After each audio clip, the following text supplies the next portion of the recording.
Closing the gap has been a headline, it's been a slogan, but sadly we have not seen much delivered. Now, it's one thing to have the commitment and the will, and indeed the money that is spent every year as well, around $30 billion. $30 billion is spent each year on Indigenous welfare programs, to put it broadly, in Australia. And yet we are still seeing across every possible socio-economic indicator, whether it's health, housing, education, employment, whether it is infant mortality, whether it is having the lowest life expectancy in the country or the highest rates of incarceration, Indigenous people still suffer far more greatly than any other sector of the Australian population.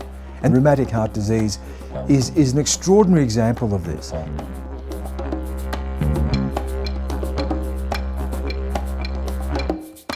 Here was a disease that was fairly widespread in the mainstream community across most populations, and now it is prevalent primarily amongst these small minority Indigenous populations. So what does that tell you? It tells you that people haven't had the awareness, they haven't had the education, they haven't had the access to healthcare to prevent what are entirely preventable diseases.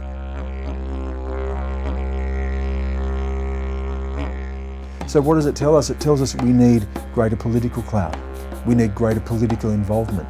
We need Indigenous people in Australia to have access to education, to be able to gain the skills and the qualifications to go back to their communities and make a difference.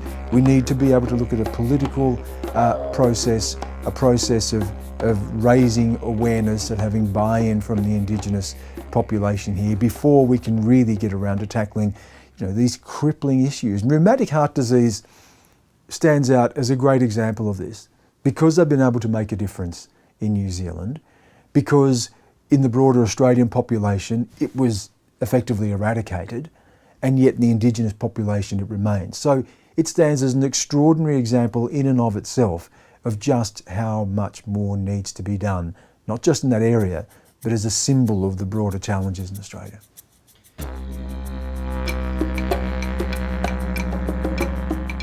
When you are dealing with specific issues that really do affect the Indigenous community more than anyone else, and they are the issues of lack of access to resources, lack of education, lack of healthcare, often very remote communities as well. This presents yet another barrier, presents yet another obstacle. So you need to listen to the people, you need to hear what the people have to tell you, you need to involve the people themselves in the outcomes if you're really going to make a difference. All the money, all the goodwill, all the policy in the world is not going to make a difference unless you can bring the people with you. That's absolutely paramount.